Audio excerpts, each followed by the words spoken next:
passionate, driven, enthusiastic, euphoric. This is who we are as entrepreneurs. But how we leverage these incredible attributes to dream and build businesses that scale and grow is what this podcast is all about. Hello, I'm attorneypreneur Josh Brown, and welcome to Franchise Euphoria. Welcome back to another episode of Franchise Euphoria. Today, I'm thrilled to have on Jeff McManus. I have known Jeff for quite some time, and we'll kind of get into that during the interview, but Jeff is known for growing things. Yes, that kind of sounds a little bit odd, but he's not odd at all. He's the director of landscape services at the University of Mississippi. He grows plants, he grows people, he grows ideas. Jeff is a problem solver, understanding that doing more with less is a 21st century mandate. Faced with a multi-million-dollar landscaping beautification project, a demand for excellence, high productivity, and with a stagnant budget, Jeff knew that growing the people was critical to growing the plants. I just love that. And hey, Jeff, welcome to the show. Hey, Josh, thanks for having me. Yeah, it's a very good intro, but I'm an entrepreneur, man. Let's just don't hide it. Okay, I'm an entrepreneur, and I love it. And so when I do this job, I think like an entrepreneur. I probably don't. I'm like the fish going a different way in this agency here, and we just do things different in my department. So it's a lot of fun. See people. It's awesome. People grow. And I have the benefit, the audience doesn't know this, but I'll tell them right now. Jeff and I were part of the same mastermind group, the 48 Days Mastermind, led by Dan Miller and others for quite some time. So I've kind of gotten to witness a little bit of your emergence into this space with this whole idea from weeders to leaders and you getting out and speaking. And I've been so impressed with how you've done it. Obviously, you've had a great success, but just how you've gone about doing it and maintaining true to yourself and sort of building something bigger and broader from your know-how with managing landscaping, which is just really, really cool, I think. And I think it's applicable for my audience because one of the things that is a big time struggle in the franchise arena is there's a lot of people who can go buy franchises. There's a lot of people who can grow their businesses, turn them into franchises. But there's a whole lot of people who don't know why they're doing that. And there's a whole lot of people who don't know how to bring on good people. They don't know how to develop people. And I think, what I want to dive in with you today, Jeff, is that aspect of it, because I think that's what you're particularly good at is like they said, in order to grow plants, you got to grow people because those are the people who are treating those plants. I think you can use that analogy across any business. Well, only if you want to make money, you're right. And only if you want to save money and only if you want more time and only if you want, less stress. So you're right. So if it's like taking care of your car. If you'll service it periodically and do it when it's supposed to, you won't have any problems with it, for a long, long time. But if you don't service it, it's going to have some problems, and you're going to end up taking time to work on it. So I've been very proactive with our teams, and not only creating systems for them to operate in, but to also develop leaders. And that's been the key for us is to create the systems, let our people have input in developing these systems so that the systems become theirs. And then we make sure that they're always looking to increase the efficiency and do best practices. And who else better to do that than those frontline teams? So we're constantly modifying and looking how we do things. Don't be content in where we are. And the great thing is we're doing more now, 17 years later from when I first started on our campus. We're doing more now than we ever did, and we're doing it with fewer people in the field. So it's all about becoming efficient, having those systems in place. And I think that fits in with franchisees is they're wanting to have super efficient models. And you were so good at helping me is when we came up with this whole program, Landscape University. That thing's taken off, Josh. I mean, that thing's gone crazy on what we developed here at Ole Miss. Well, see, and I want to talk about that, and I'm going to get to that here in just a minute on the Landscape University. One thing, though, that just strikes me, I think, is a good point to kick off with a little bit is, in your arena, right, with landscaping, and I have clients that are landscaping companies and looking to grow and franchise as well. And one of the challenges is that you're dealing with a very transient population a lot of times in the business. So, for me, if you can develop great leadership skills, if you can help pull out great character traits and motivations and so forth, in that business, then you can pretty much do it in any business. So I'm curious, at the University of Mississippi, I mean, how many, give or take in any time, how many people are you overseeing as director of the landscape services? Well, in landscaping, we have 33.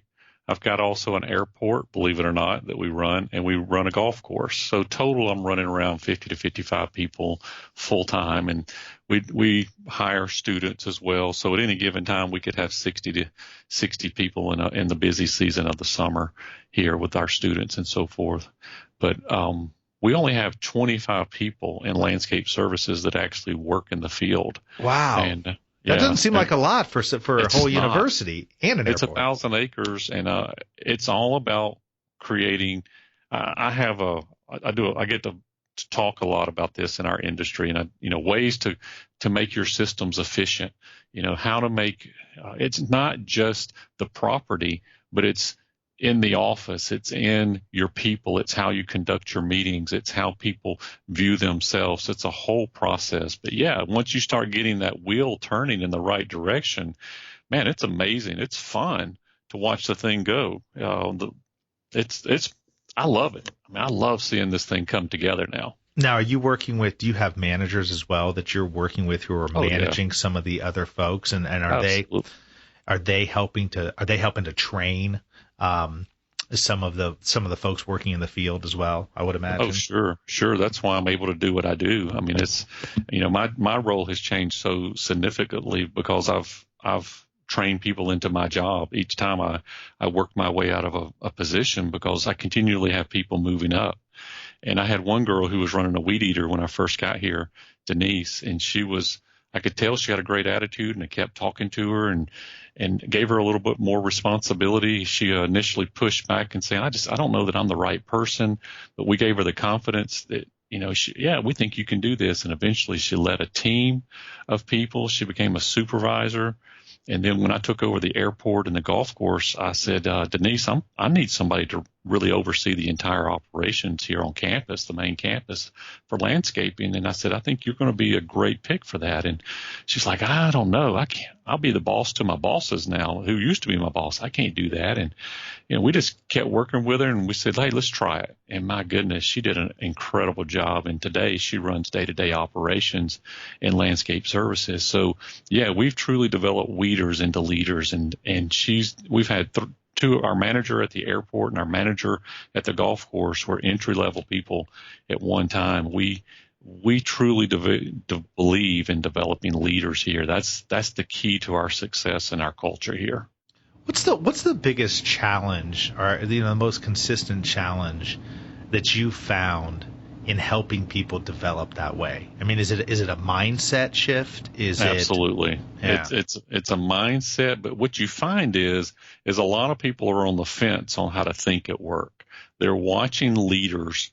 They're watching the official leaders, and then they're watching the unofficial leaders at work to see what they're going to emulate. So what I did, Josh, is I had to start being proactive and doing a class called Leader to Leader, where we actually started working on just one characteristic, one quality a month. So this past month, we talked about enthusiasm, and what does that mean?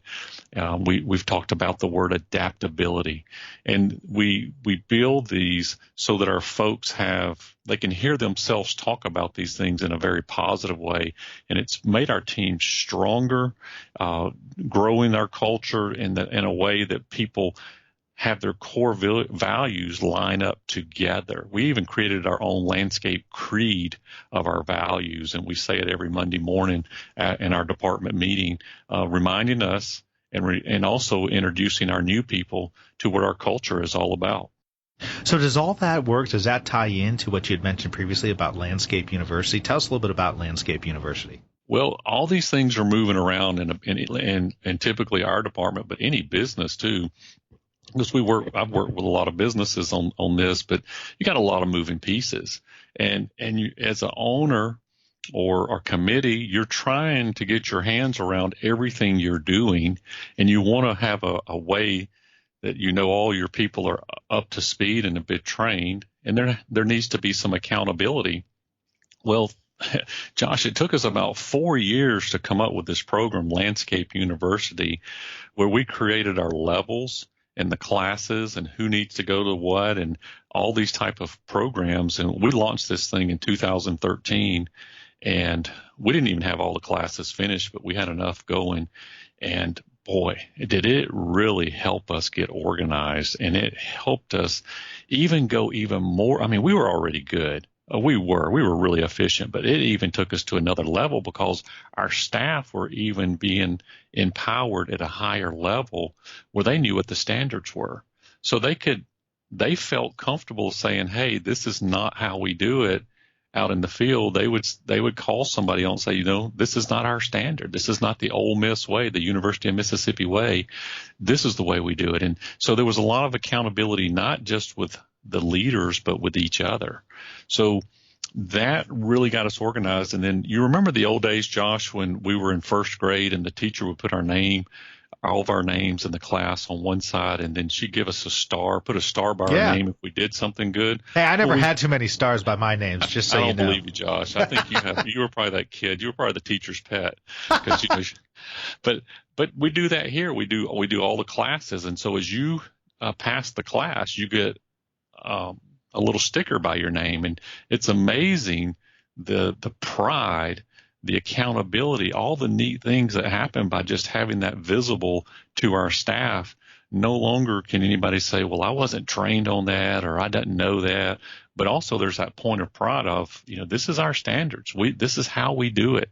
So we've seen that really not help us, but help others that we've shared with as well. Well, one of the interesting things just in hearing you talk is, everything you're mentioning, they're the little things. And so often, when in talking with people in business and running multiple businesses, I think so often people think the only way to motivate people is by paying them more money. And it's interesting to me that you never once mentioned money during everything that you've just described. So, I mean, that's fascinating to me. And I think it's a lesson through all of this is that, people just want to be paid attention to and made to feel as though their jobs and what they're doing are important and that they're adding value. Well, you're right. And everybody needs to be paid a fair wage and what's good. And you get in a situation where you realize, we're not going to be able to pay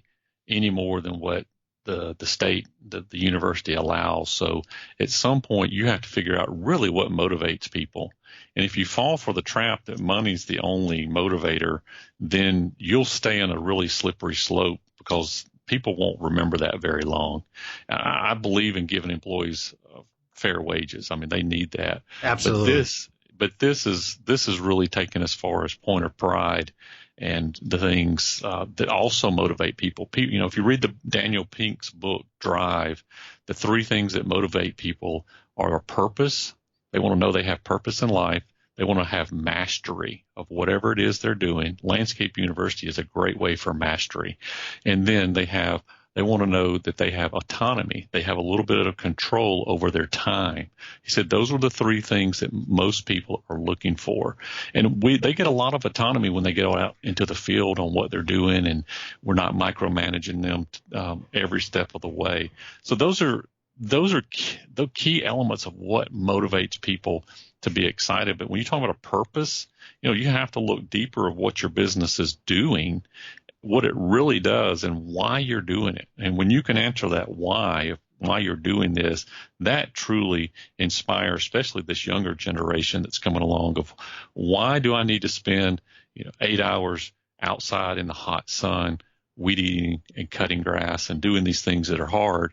And if your heart, if your heart's in the right place of, well, we're really helping these people because they don't have time. And these people here may even be doctors who are going to cure cancer. And you're going to be a part of that because you're taking something off their plate. You're allowing them to come home and have this retreat, this refreshing area to come home and meditate in. And you look for just ways to tie the purpose of what you do into a bigger picture of why you're there. Well, and money becomes the byproduct of that, right? I mean, because as you develop better purpose, or I should say clear purpose, better mastery, and if you're somewhat happy or autonomous, able to be autonomous in what you do, you're going to do your job pretty well. And I think that's real important. I mean, I think one of the hardest things, and I've been at this for a bit now with my own businesses, and I know you have too, and there's just no way around it. One of the hardest things is not only finding good people, but keeping good people. And the only way that you can do that is to invest in them, not just financially, but invest in them as people, so that you can help them grow.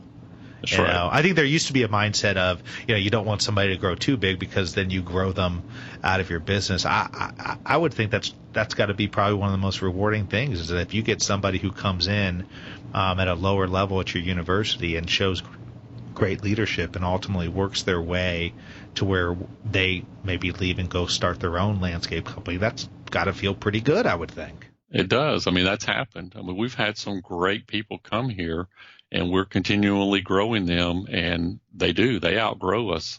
And we want to help them get to that next level, whatever it is. I mean, I've encouraged folks to let us know when you're looking for a job. We'll help you. We're not going to hold it against you. And that's a different culture. That's a different mindset. I've got a guy who started his own landscaping business. I've got guys who've moved on to different departments, who are running departments. And so we're just a constant culture of growth and leadership. John Maxwell had a great quote. It's something to the effect of, why to train people? It was to the effect of, well, I don't want to train people because the only thing they'll do is leave once I train them. And the alternative is what? Then we don't train them. And so then what do you got? You got somebody that's just sitting there working for you untrained. So we've had a lot of great ones leave, but we also have some great ones who have stayed. And we continue to recruit really top people to our department. So for those listening that are saying, yeah, this is fantastic, but how do you find the time to do this? I mean, you said 4 years was Landscape University. I'm sure it's taken a lot of time to put your systems and your processes in place. How did you find the time to do all that and still get your daily chores, as they say, done? Well, for us, we're fortunate that a lot of our work is outside. So days that we could not work outside, we would constantly work on Landscape University. We would do that on bad weather days. But now when we do it is we just schedule it. We just schedule it on a Friday, usually after lunch. We may spend an hour on things, doing the classes, maybe developing a class. But if you don't plan it on a calendar, put it on the calendar, it won't happen. And anything that's going to make you money, make you more efficient, I think is pretty important. And not only that, it puts you in your real purpose for me, of developing people and growing people and affecting their lives and making them, allowing them the opportunity to get better. So that's really important. So we schedule that. Right now we're doing it once a week on Friday afternoons. But the cool thing is, Josh, is we created a conference. It's the first Wednesday of every April. Wednesday and Thursday we do a conference here on campus, how to create your own landscape university. And we only take 10 people. Last year we were sold out in January. Really? Yeah, here on campus. And so it's here at the University of Mississippi. And then it's been great. We show people what we've done. We show them quickly how they can get to do theirs. It won't take them 4 years. We've done the hard work.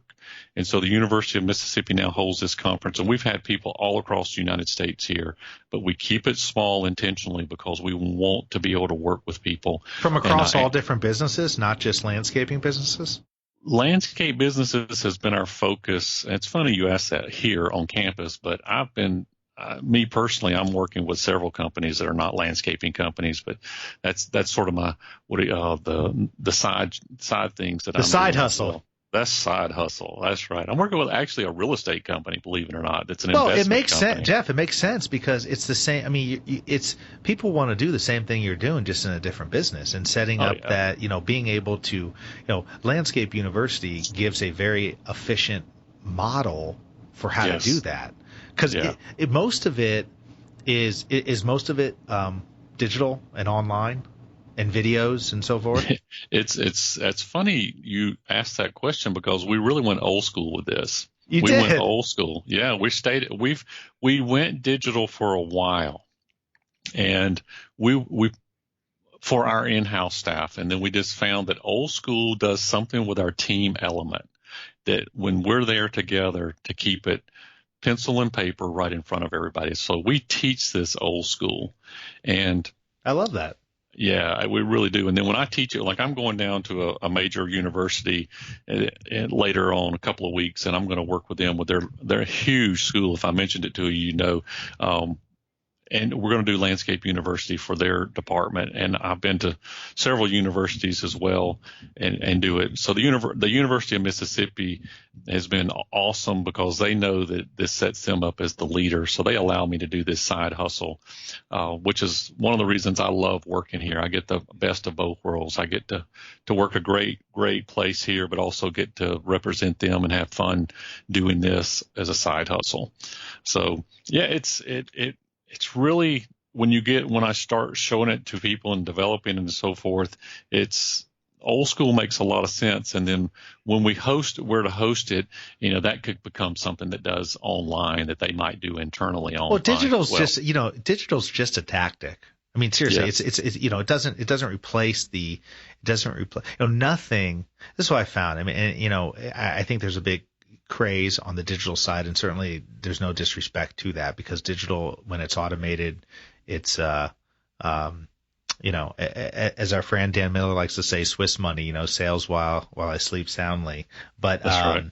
But still at its core, digital is just a means of delivery. And it's a means of automation. But I think, really, and those things change. Those things change over time with the technology and everything. But the core of what's going to lead businesses and business owners to develop great businesses, great leaders, great people goes beyond just whether it's digital or not. That's what I love about it. So I mean, I'm curious because people might wonder, do you do any? I know you said you're working with a real estate company. So is that a coaching element to what you're doing, and if so, what is that? How do people get to work with you? And what are what are your options for that?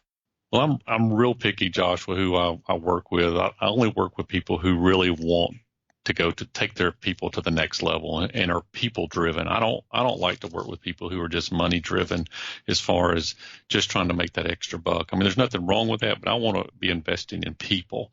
And so I'm very selective who I work with, and I'm easy to work with as far as scheduling. But what I typically do is we'll coach their key leaders, or if it's a small group, we'll coach the entire team and come up with ideas and ways to fashion this to make it work, customize it for them. One shoe doesn't fit every person in this area. So we have the basic structure set up, and I know what that should look like, but often the classes are going to be a little bit different. The answers are within the people I work with, and my job is to draw those answers out from them to facilitate it and to give them the confidence to build the system.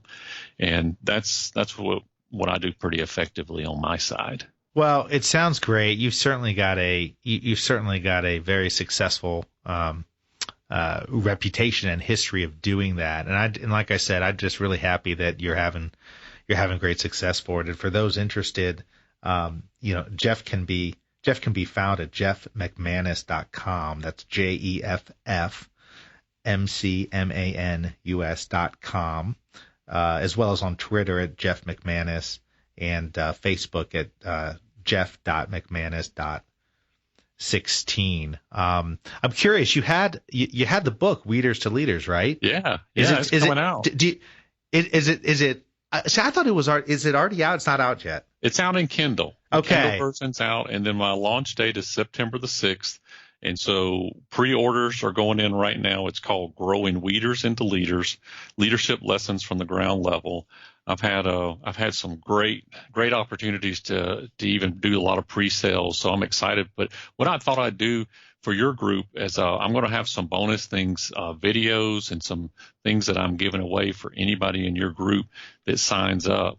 I was going to offer just a special package of my one-day leadership conference that I do. Give it to them for free on a PDF. It's a really neat on how I develop frontline people and frontline managers as well. And if you just go to jeffmcmanusspeaking.com/euphoria. Fantastic. jeffmcmanusspeaking.com/euphoria. Thank you for that, Jeff. That's very generous. I really appreciate that. And thank you again for coming on. You and I certainly can talk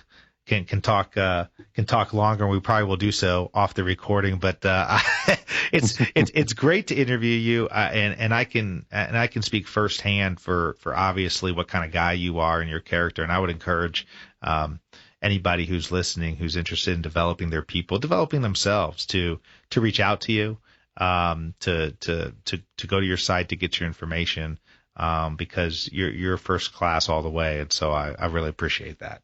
Well, Josh, thank you. And your listeners already know this, but you were one of the people I tapped to figure out some of the things I needed to do with Landscape University. So I highly recommend you to your listeners to, I don't know how you're structured now. You may, with all that you do, you're a great resource in this world. So thank you for what you do. And thank you for your help in my world and what I did a few years ago. Thank you, Jeff. Appreciate that. Okay. All right. Have a good rest of the day. Thank you. All right, Josh. Take care.